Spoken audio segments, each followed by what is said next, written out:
I know that some of the folks that are joining us today may not know about safety data sheets and the regulations and the regulatory stuff that you have to put on there that deals with whether there are respiratory issues or toxic issues, or it's kind of the environment and you got to have all kinds of stuff. Tell us about that process.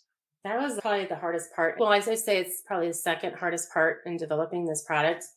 I'm lucky. My dad is really a genius at math, and I came to him for a lot of the chemistry part. And then I hired somebody to do my SDS sheet. And when we did that, he told me what I needed to put on my bottles for the warnings, for eye contact and contacting a doctor. I will tell you, my product is safe. It's just part of the process if you were to look at any product. That's how you should know if the product is legit. So you're not just buying it from somebody who just put a paper label on it. If you're using it as a concentrate, you will be putting it into a separate container. So do you Mhm. sell your spray bottles? You said you had an empty one there. Do you sell those spray bottles empty so Yes. that people can use those to refill and it's got the label and everything already on it? Yes, the label's ready there. It's ready to go. I sell this as a set. I sell like the two spray bottles, and they come empty just because I don't want them broken open during shipping. This is a set. It's called a Duo set. And then I have a starter set that is double the bottle. So it's twice as much. So you get 4 spray bottles and then 4 of the 2 ounces. And that's what most people start with, the 32 ounces.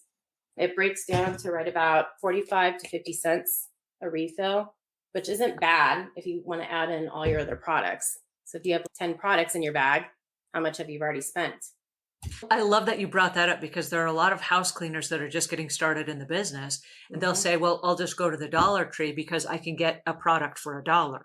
And I don't know why $1 seems like a little bit of money. I guess it's compared to the ones in the grocery store that are 4 and Mhm. $5 per spray, but that's really a lot of money when you can, like you said, get the spray Add it that you up. need. That's 45 cents per spray bottle. That's a heck of a savings and that adds up over time. It does. I just actually had my VA do a graphics explaining the cost breakdown.